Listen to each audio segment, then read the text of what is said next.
Et oui, on va parler d'écologie et de lutte sociale. Nous sommes en compagnie de François Ruffin, le député de la Somme France Insoumise, qui publie Les Houles Bonheur. Nous accueillons Valérie Chansigaud. Bonjour. Vous publiez Bonjour. Les combats pour la nature, de la protection de la nature au progrès social chez Buchet-Chastel. Tout d'abord, une réaction politique, François Ruffin, à ce que vient de dire Frédéric Seyss sur le procès en déconnexion et finalement sur cette parole qui se veut rassembleuse d'Emmanuel Macron. Il est comme vous, il veut faire dans le spirituel. Il y a une absence d'ancrage social, d'ancrage territorial, pas seulement de Emmanuel Macron, mais de toute la galaxie En Marche. Et je dirais que dans les premiers temps du mandat, ça s'est vachement senti sur deux dossiers. Il y a les contrats aidés. Je pense que même des élus de droite n'auraient pas pris cette décision. Et la deuxième mesure, c'est sur les coupes dans les offices HLM qui ont des conséquences aujourd'hui, concrètement, en termes de rénovation, construction de l'habitat et ainsi de suite. Et je pense que là, il essaye de raccrocher. Je veux dire que la crise des Gilets jaunes aura eu cette vertu, c'est de leur amener un peu d'humilité. Ça lui a remis les pieds sur terre. Et c'est ça un objectif des luttes sociales, c'est aussi de remettre la parole, les dirigeants, un peu les pieds sur terre. On voit bien que l'hubris, la démesure du héros grec, la crise des Gilets jaunes, ça a un peu dégonflé la baudruche et il réatterrit, quoi. Ouais, dis donc, en matière d'hubris, dans Il est où le bonheur, vous considérez qu'il faut mettre bas le capitalisme, ou en tout cas le bouleverser au point... Je ne parle pas de capitalisme. Non, la non, société marchande. non, en tout cas... Il y a quand même un lien étroit. Oui, oui, mais que l'hubris... On a une classe hyper dirigeante. On est dans une situation contradictoire où, au fond, la tête s'est détachée du corps social et pourtant, elle continue de le diriger. Elle continue de le diriger de l'intérieur, puisque bon, Emmanuel Macron, c'est un envoyé d'une oligarchie, pour moi, à l'Élysée, hein, mais elle continue de nous diriger de l'intérieur par la publicité qui fait qu'elle habite notre imaginaire. Et il faut qu'aujourd'hui, on remette cette élite, le symbole pour moi, on est l'avion, mais qu'on remette cette élite les pieds sur terre, quoi. Je vais vous citer François Ruffin et je vais demander à notre invitée Valérie Chansigaud, qui est historienne, de commenter l'une de vos phrases. Vous dites dans votre livre « J'ai fait un rêve que je vous livre, dites-vous, celui d'un front populaire écologique ». Y a-t-il une possibilité, Valérie Chansigaud, de faire un lien entre ce qui pourrait relever d'une lutte écologique et ce qui relèverait d'une lutte sociale ? Déjà, il faut comprendre qu'il y a sans doute, à part d'un point de vue rhétorique, pas de différence entre les deux. Il n'y a pas d'un côté les luttes écologiques et de l'autre côté les luttes sociales, c'est exactement la même chose. Simplement, dans un cas, ça s'exprime, on a l'impression à l'intérieur de la société, dans l'autre, à l'intérieur de l'environnement. Mais les causes de la dégradation des relations sociales, la cause de la dégradation de l'environnement, ces causes-là sont exactement les mêmes. Donc on ne peut pas distinguer les deux. Historiquement, ça s'est construit de façon différenciée pour tout un tas de raisons, mais concrètement, aujourd'hui, on voit bien que l'écart entre les deux est pernicieux à la fois pour les questions sociales et les questions environnementales. Alors, je vais vous citer un exemple, toujours tiré de l'ouvrage de François Ruffin.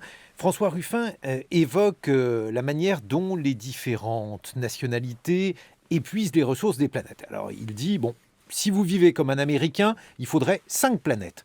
Si vous vivez comme un Français, il faudrait 3 planètes. Mais il y a les Indiens, et les Indiens, eux, ils ont besoin de 0,6 planètes. Mais dans le même temps, même si leur consommation en énergie fossile est moindre que celle des Français et des Américains, eh bien, dans les matins, par exemple, on évoque chaque jour la pollution absolument épouvantable à Delhi. Est-ce que là, il n'y a pas une contradiction dans le fait que finalement, les pays qui sont des pays plus pauvres que la France ou que les États-Unis sont aussi des pays où règne un niveau de pollution très élevé, Fabienne ? Valérie Chansigaud, pardon. Oui, mais il faut bien voir qu'une partie de la pollution des pays pauvres, c'est en fait de la pollution des pays riches qui est délocalisée. Tout le mouvement de migration des industries qu'on a assisté depuis 50 ans consiste, à cause des pressions normatives, des règles sociales et environnementales, en fait, les capitalistes ont délocalisé les entreprises pour échapper à cette pression. Et bien sûr, ça délocalise neutraliser considérablement la pollution. Et d'autre part, ce qui s'est passé, c'est qu'on a vu le développement comme l'adoption des modes de vie, en fait, qui s'étaient développés dans les pays riches. Et comme, en fait, on a exporté notre manque de vertu environnementale. Et ce qui se passe également, il y a un autre phénomène qui s'ajoute à tout ça, c'est qu'on assiste à un resserrement des inégalités entre les États-Unis, l'Inde et la Chine, par exemple, en tant que pays, mais à l'intérieur de ces pays, il y a une augmentation des inégalités. C'est un phénomène absolument fascinant à observer. C'est-à-dire que chaque pays produit de plus en plus d'inégalités sociales.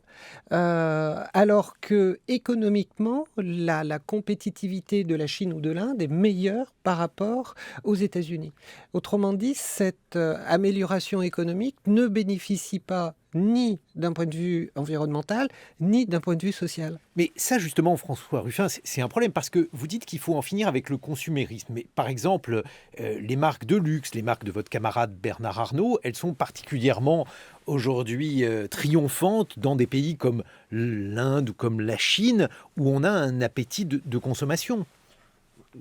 Je suis contre l'hyperclasse française, américaine, mais je suis aussi contre l'hyperclasse indienne, chinoise ou nigériane. Je dis nigériane parce que je cite un exemple qui est la construction au large de Lagos d'une île flottante qui viendra, un espèce de Dubaï de l'Afrique, qui viendra recueillir les élites africaines. Donc pour moi, je suis en effet pour qu'on aille vers la décence commune, c'est-à-dire que pour que les Indiens, les Chinois, les Nigérians puissent se soigner correctement, se vêtir correctement, se loger correctement, et non pas pour qu'on ait des rêves de millionnaires ou des rêves de sacs Vuitton pour une petite élite à l'intérieur de ces pays, que ça soit en France ou que ce soit ailleurs. Je rebondis sur un point qui est vraiment cette migration des industries des pays du Nord vers les pays développés n'a pas été un phénomène naturel, ça a été un phénomène politiquement pensé par les dirigeants.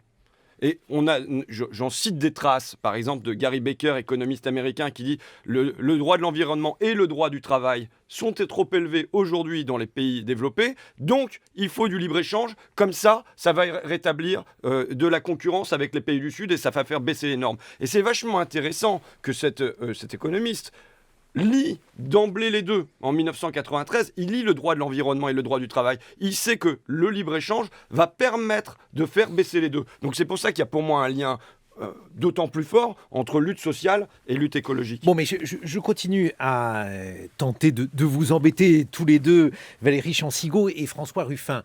Il y a la naissance de classes moyennes dans ces pays qui sont des pays en transition vers une économie capitaliste semblable à la nôtre. Et ces classes moyennes, il y a eu un gros dossier par exemple dans The Economist, elles ont des souhaits en matière de consommation qui sont calqués sur nos modes de consommation. Comment leur faire adhérer à un projet de sobriété qui n'est pas apparemment, en tout cas, leur projet, Valérie Chancigot? Parce que on ne peut pas construire un projet politique sur ce que l'on ne va pas faire ou plus faire. C'est-à-dire qu'il ne suffit pas de dire on va faire la promotion de la frugalité et vous allez voir, par miracle, ça va résoudre tous les problèmes. C'est quelque chose de plus compliqué qu'il faut établir. C'est un vrai projet désirable de société. Il faut réinstaurer vraiment une possibilité de rêver. C'est pas simplement de faire la liste des courses négatives, c'est-à-dire tout ce qu'on ne pourra plus faire. On ne pourra plus prendre de bain, on ne pourra plus manger de viande, on ne pourra plus prendre l'avion. Il faut faire, c'est autre chose que les questions sociales et environnementales réclament, c'est la possibilité, la capacité de bâtir en fait un projet de société attractif. Bon, mais alors comment faire rêver les gens sur des manques, ou en tout cas ce qui peut apparaître au début comme des manques, François Ruffin? Au fond, aujourd'hui, je pense que le manque principal pour les gens est un manque de faim. Vous savez, quand on va dans l'éducation, dans l'enseignement, dans les écoles ou dans les hôpitaux, on entend parler en permanence du manque de moyens. Et moi, je suis persuadé qu'aujourd'hui, les hommes et les femmes de notre pays sont habités par un manque de finalité. Quel est le but qu'on poursuit ensemble? Mais quelque part, pour moi, la crise des Gilets jaunes a été un symptôme de ça. Oui, au départ, il y a une histoire de gasoil, mais dès le premier jour, on est sur la crise sociale. On voit que très vite, on interroge la crise démocratique. Mais au fond, c'est une crise métaphysique qui amène les gens sur les ronds-points. C'est qu'est-ce qu'on vient faire ensemble? Comment on retisse du lien? Qu'est-ce qu'on veut? Quelle société on veut bâtir? Alors, on vit dans ce moment bizarre de l'histoire, à mon avis, où on a un grand détachement de l'idéologie dominante. C'est-à-dire que les termes concurrence, croissance, mondialisation, ce sont des termes qui ne font plus rêver. Ces termes qui ont entraîné le discours politique pendant 30 ans, maintenant, ils inquiètent, voire ils sont rejetés. Maintenant, nous, ce qu'il nous faut construire, c'est du grand détachement à un grand rattachement. Un grand rattachement vers un autre imaginaire, et qui ne soit pas seulement l'imaginaire de la survie, on va se construire un refuge, et il faut se priver de l'avion, il faut se priver de la viande, il faut se priver de tout, mais au fond, comment ça libère la possible de repenser une finalité de l'homme. Frédéric Seyss. Comment mettre tout cela en œuvre ? Il y a une évidence que vous énoncez devant la crise écologique qui nous attend. Pour autant, à chaque fois que les différents peuples sont consultés, cette ligne-là, sociale, écologique, finit, pour ne pas dire perdante dans les urnes, en tout cas reléguée derrière d'autres idéologies qui, elles, sont en croissance et qui ne sont pas toutes d'ailleurs rassurantes pour le futur. Comment vous expliquez cette déconnexion entre le fait que tout le monde est relativement d'accord sur le fait qu'il y a urgence et le fait que dans les urnes, ça ne se traduise pas, ou pas encore du moins. Valérie Chancigou. Je ne crois pas qu'il y ait de réponse simple, parce que sinon on le saurait, ça saurait émerger dans la société. Mais ce qui s'est passé à partir des années 70 et 80, avec l'élection de Reagan et Thatcher, grosso modo, c'est qu'on a proclamé le triomphe de la social-démocratie, voire de la démocratie tout court, et dans le même temps, les gens ont vu que cette démocratie servait à construire des inégalités. Et leur dignité, parce que ça c'est un mot qui est extrêmement important, a été totalement rogné. Les actes ou les paroles de mépris de toute une série de membres de l'élite politique, par exemple, à l'égard des travailleurs, a été vraiment omniprésent. Et ça, c'est un vrai problème, parce que d'une certaine façon, on a mis en place un système politique qui est une sorte de démonstration des limites de la démocratie. Pas de l'importance de la démocratie, mais en quoi la démocratie peut dysfonctionner. Qu'est-ce que vous voulez dire par là ? Tout simplement que le droit de vote, le fait d'être appelé aux urnes régulièrement, ne garantit pas un traitement juste et égal de l'ensemble de la société.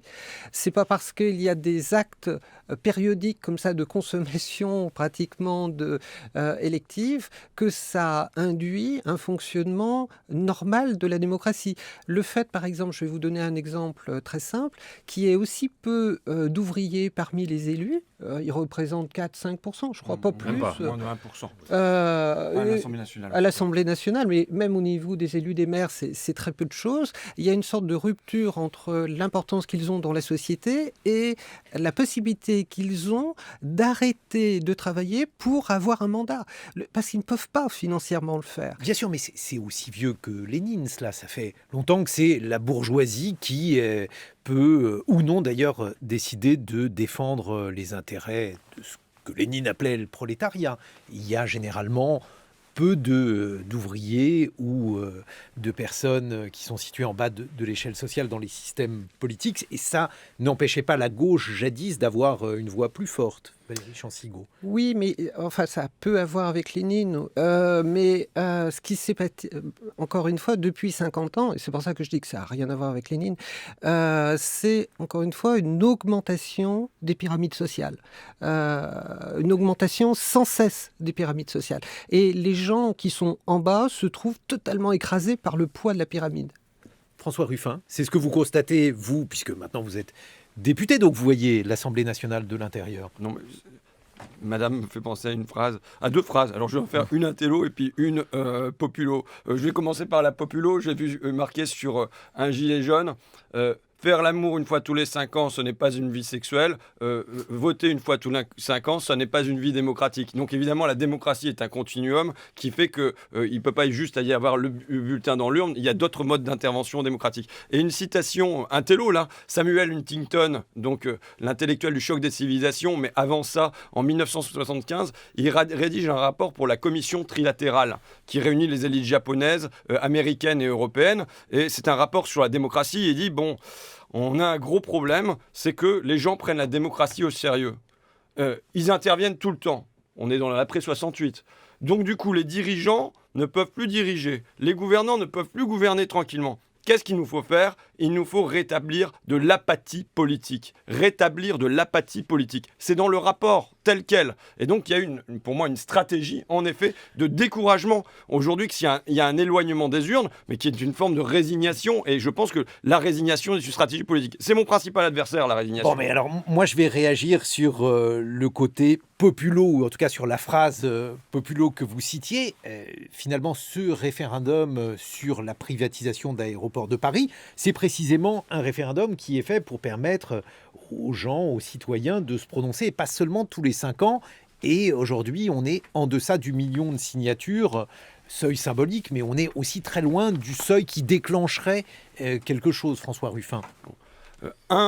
Les aéroports, c'est l'avion, les gens prennent pas l'avion. 2, c'est Paris, les gens habitent pas Paris. 3, on a un site internet qui est catastrophique, qui fait que moi, j'ai mis 1 mois et demi pour être validé dessus. Donc, et enfin, surtout peut-être, il y a 0 communication. C'est-à-dire que quand il y a le grand débat, il me semble que le budget du grand débat de Macron, c'est 12 millions d'euros. Je vous demande à vérifier parce que je sais que je vais avoir un fact-checking là. Mais, mais voilà, je crois que c'est 12 millions d'euros et là, c'est 0 euros sur la com pour dire simplement aux gens, avoir un tract dans sa boîte aux lettres ou avoir des spots à la télévision qui disent voilà, il y a ce référendum, qu'est-ce que vous en pensez et tout ça. Donc maintenant, moi je Est-ce que ce considère... n'était pas une erreur de la part de la gauche, qui d'ailleurs était alliée avec certains membres de la droite sur ce coup-là, de faire un référendum? Parce que là, évidemment, on va considérer que Non. du coup, il y a une faiblesse des effectifs. Et je crois avoir entendu un billet politique de Frédéric Seyss à ce sujet qui disait finalement, maintenant, vous, la gauche, vous avez placé Emmanuel Macron dans une situation un peu bizarre. Parce que si il ne privatise pas, alors même qu'il n'y a pas le million de signatures... Bon, mais ceci dit, Emmanuel Macron s'est placé dans une situation un peu bizarre puisqu'il a dit que le référendum, normalement, par la suite, on pourrait en tenir compte à partir du moment où on serait à 1 million de signatures. C'est Donc, 4,7 millions aujourd'hui, juste pour oui, préciser. voilà. Donc, si jamais la barre des 1 million de signatures est dépassée, et au fond, quand on regarde les sondages, on sait qu'il n'y a pas d'adhésion à de nouvelles privatisations. Bon, ça s'est concentré sur Aéroports de Paris. Mais moi, je crois que, par exemple, le choix sur Engie est un choix catastrophique. Parce que Engie, c'est l'énergie, c'est le gaz. D'abord, c'est tous les Français qui sont concernés, enfin un paquet de Français. Et ça devrait être un outil vers la transition écologique que d'avoir des leviers publics comme ça sur l'énergie. Et la privatisation, c'est-à-dire le cadeau, là, parce qu'on sait que ça va être une poule aux œufs d'or sur Engie, me paraît au moins aussi catastrophique que sur Aéroport de Paris. Une réaction, Valérie Chansigaud? Cet appel à s'exprimer se fait dans des conditions tellement médiocres en termes de nombre de signataires pour déclencher la procédure de référendum, que d'une certaine façon, on savait en l'adoptant que ça allait jamais fonctionner. Et le problème, c'est pas ce type de démocratie-là. Il faut une démocratie où les gens, et on le voit bien effectivement avec la crise des Gilets jaunes, les gens ont besoin de s'exprimer, besoin de se rencontrer. Sauf qu'il n'y a pas de lieu, d'endroit. Il y a quelqu'un, par exemple, que j'ai croisé, un militant syndicaliste, qui m'expliquait le besoin qu'il y avait d'établir des maisons du peuple, c'est-à-dire des espaces où les gens pouvaient venir et s'exprimer, venir et échanger. Et effectivement, ces lieux-là manquent cruellement, d'où l'investissement des ronds-points, parce que c'était le seul espace géographique où on pouvait se rencontrer, se croiser. Et il y a vraiment une notion territoriale, une notion géographique qui doit occuper en fait tout projet politique. Un mot de conclusion à ce sujet, François Ruffin?